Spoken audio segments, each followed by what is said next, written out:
పద్మావతిని పాతాళ గృహంలో బంధిస్తాను.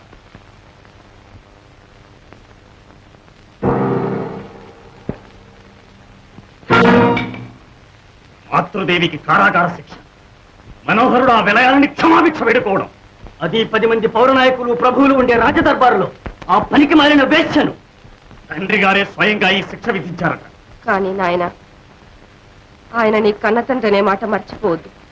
తండ్రట, పరంజ్యోతి లాంటి భార్య, ప్రజ్ఞా ధురంధరుడుకు కుమారుడుండి ఇన్నేళ్ళు వచ్చిన వివేకం అనేది లేకపోయింది. వివేకం మర్చిపోయిన ఆ వివేకం మళ్ళీ ఆయనకు జ్ఞాపకం చేస్తాం. నాయన, పొరపాటున తొందరలో ఈ ఆజ్ఞాపత్రం పంపి ఉంటారు. ఇంతకు వచ్చిన కారణాంతరం తెలుసుకునిరా. ఇంకా కారణం తెలుసుకోవాలా? వద్దత్తయ్య వద్దు. ఈ సమయంలో వారు మహారాజు ఎదురుకు పోవడం మంచిది కాదు. మీరెంత మాత్రం అక్కడికి వెళ్ళవద్దు. మనోహర, వెళ్ళిరా. అత్తయ్య, విజయ, వెళ్తాను. జాగ్రత్త, నేను వచ్చే వరకు మీరు తల్లిగారి సమీపానికి కూడా రాకూడదు. విజయ, చూస్తుండే వెళ్ళొస్తాను.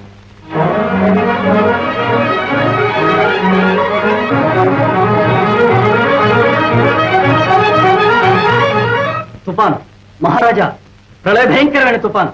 నగరం నిలువున సర్వనాశనం అయిపోతుంది. రాజప్రియ, ముందు వెనుక ఆలోచించకుండా మీరు వేసిన శిక్షావిధి ఫలితం ఈ తుఫాను. ఆకలిగా ఉన్న సింహంలో వస్తున్నాడు మనోహరుడు. అగ్నిపర్వతం నిప్పులు జరుగుతుంది. మహారాజా, మీ ఆజ్ఞను ఉపసంహరించుకోండి, లేదా దర్బారంతా దట్టబడం అయిపోతుంది. మరేం భయం లేదు.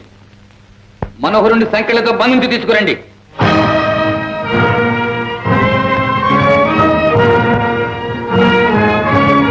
సంఖ్యల మనోహరుడికి సంఖ్యల సంఖ్యలతో బంధించి తీసుకురమ్మని మహారాజు గారి ఆజ్ఞ. సంఖ్యల మనోహర, ఈ శిక్ష కారణమేమిటో నువ్వు మహారాజును అడగబోతుంది. చేతులకే గాని నోటికి కాదు కదా ఈ సంఖ్యలు.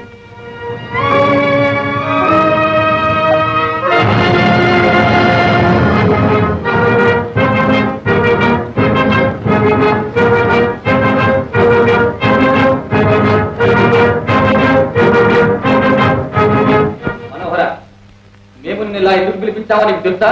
పిలిపించడం కాదు మహారాజా, సంఖ్యలతో కట్టి నన్ను ఇక్కడ కీర్తించారు. అవును, ఇది మా ఆజ్ఞ. ఇది ఆజ్ఞ కాదు, మీ ఆనందం. కన్న కొడుకును, కనక మాణిక్యమానని కన్నుల్లో పెట్టుకు లభించిన కొడుకును, చోళ వీరాంకురమని స్వర్ణడోలికల్లో నుంచి ముద్దాడిన కొడుకును, కులానికి మణిపూస, కన్నులకు వెన్నెలరేడు, వంశోద్ధారకుడు, వజ్రాల గని, ఆంధ్ర వీరకేసరి అని అల్లారు ముద్దుగా పిలిచిన ఆ నోరేనా ఈ ఆజ్ఞ విధించింది. అపరంజి కంకణాలకు బదులు ఈ అరదండాలతో నిండు కులువుకు నీ కొడుకును రప్పించడం ఆజ్ఞ కాదు, మీ ఆనందం. ఇది న్యాయస్థానం. నువ్వు అపరాధివి. తండ్రి కొడుకునే సంబంధం ఇక్కడ లేదు. మహారాజా, నేను ఒక సామాన్య పౌరుడిలా అడుగుతున్నాను. ఏమిటి నా అపరాధం?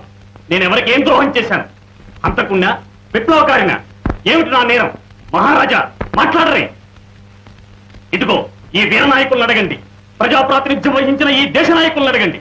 నా నేరం నిరూపించండి. యువరాజు నేరం నిరూపించాలి.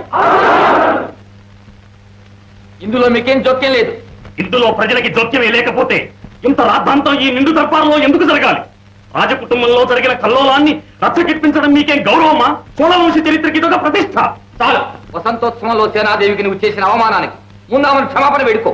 క్షమాపణ? ఈ కులగను క్షమాపణ? మనోహర, రాజ తిరస్కారానికి శిక్ష ఏమిటో నీకు తెలుసా? అగ్ని సాక్షిగా పెండ్లాడిన ఇల్లాలని విడిచి ఓ వెలయాలతో ఈ కొలువు కూటంలో కులుకుతున్న ధర్మద్రోహికి విధించవలసిన శిక్ష కంటే ఏమంత ఎక్కువైంది కాదు. మనోహర, సాగు తెగించావా? మహారాజా, ఈ అవమానంతో జీవించడం కంటే మనకి చావే మేలు. ఈ కుతర్కంతో నా కోపాన్ని రెచ్చగొట్టవద్దు. వెంటనే సేనాదేవిని క్షమాపణ కోరు. ఇది ప్రభు ఆజ్ఞ. ప్రభువాజ్ఞ కాదు. ధర్మ విద్రోహం జరిగినప్పుడు దేవుణ్ణే ఆతర్కించక మానరు. మహా ఇల్లాలైన తల్లికి కారాగార శిక్ష విధించిన తండ్రి దుర్మోహాన్ని ఏ కొడుకు ఉపేక్షించి ఊరుకుంటాడు? నువ్వు క్షమాపణ కోరుతావా లేదా? మనోహరుడు, ఈ కులగను క్షమాపణ? అవును, ఈ క్షణమే. క్షణం దాకా ఎందుకు? ఒక్క అరక్షణం చాలు. కానీ ఎవరినో తెలుసునా?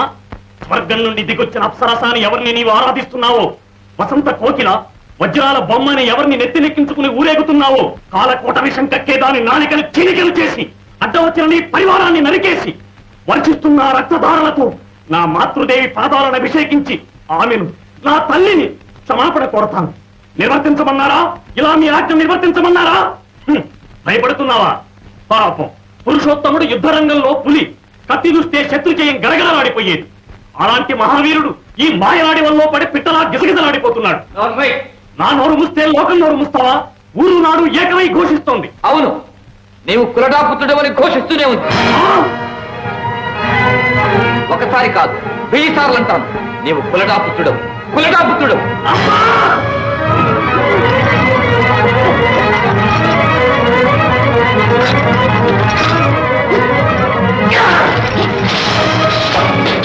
పురుషోత్తమా,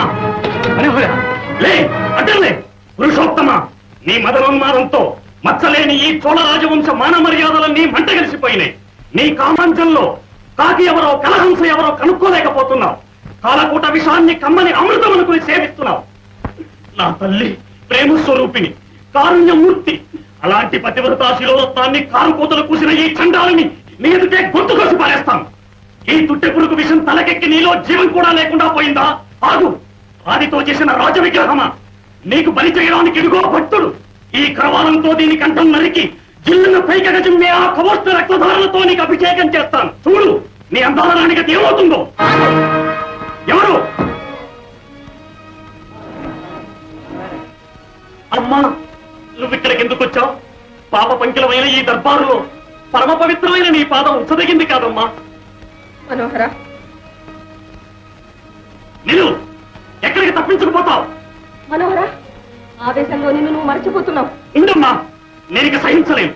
నువ్వు క్షమించినా సరే నా తల్లిని అవమానం చేసిన వ్యక్తిని ఒక క్షణం కూడా భరించలేను. అమ్మా, నీ పవిత్ర శరీరం నుండి స్రవించిన ప్రతి రక్త బిందువు ఈ హింసాలోకాన్ని దహించి వేస్తుంది. లేమ్మా, ఆగు! ముందుగా నీ కరవాలంతో నిన్ను కన్న ఈ కడుపులో పొడిచి తర్వాత మహారాజు దగ్గరికి పో. తండ్రితో నువ్వు చేసే ఈ రణతాండవానికి నీ తల్లి శవాన్ని రంగస్థలం చెయ్యి. అమ్మా, ఇదిగో నీ తల్లి. ముందు నన్ను చంపి తర్వాత నీ ఇష్టం వచ్చేట్లు చెయ్యి.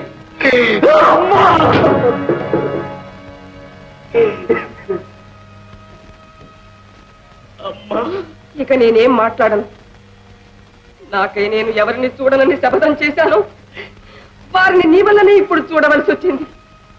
చేసిన ప్రమాణాన్ని పాటించని కొడుకును నిన్ను ఈ నిండు సభలో ప్రతిమాలుకునే భంగపాటు నాకు చాలు.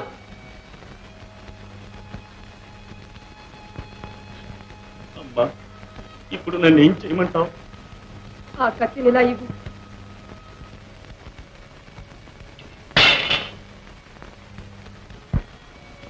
అయితే క్షమాపణ వేడుకోమంటావా?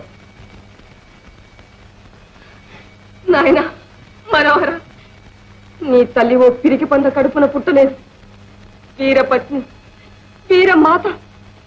తండ్రి, ఈ క్షమాభిక్ష కంటే మరణమే మేలు. అవును, ఈ క్రూరుడు చావవలసింది. వెంటనే ఇతన్ని ఉరి తీయవలసిందిగా మా ఆజ్ఞ. అమ్మా, ఇప్పటికైనా సెలవియ్యి, నిలువునా నరికేస్తాను. ఇంకా సహనమా? అవును, ఇప్పుడే సహనం వహించాలి.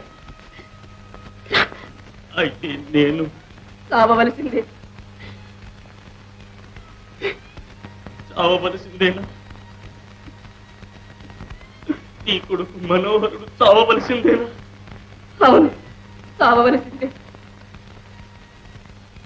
తండ్రి కొడుకును చంపమని ఆజ్ఞ ఇవ్వడం, అందుకు కన్న తల్లి అంగీకరించడం, ఇంతటి అదృష్టం ఎవరికి లభిస్తుంది నాయన? ఓ తండ్రి, ఓ. అమ్మా, నీవేనా ఇలా చెప్పేది? అవును, నిన్ను నవమాసములు మోసిన కన్న తల్లిని నేనే చెబుతున్నా.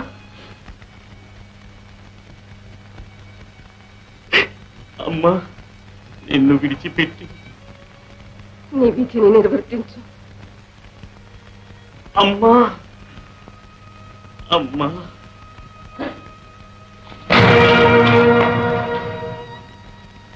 అన్యాయం, అధర్మం.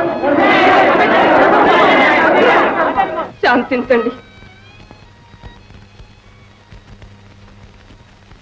మహామంత్రి, మనోహరుణ్ణి వక్షస్థలానికి చేర్చండి. వద్దు వద్దు, ఈ శిక్ష మహాఘోరం, అక్రమం. క్షమించండి. రాజాజ్ఞను తిరస్కరించి సంక్షోభిస్తున్న నా మాతృ హృదయాన్ని మరింత గాయపరచకండి.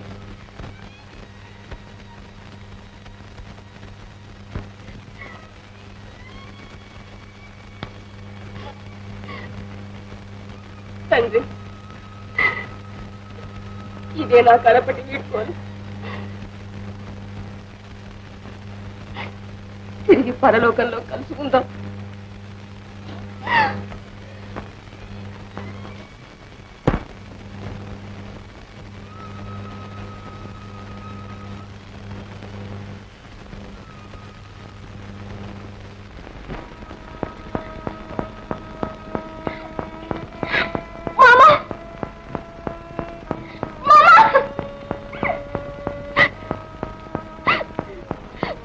మామ, ఏమిటి అన్యాయం? మీరే శిక్ష విధించింది. వారే అపరాధం చేశారు.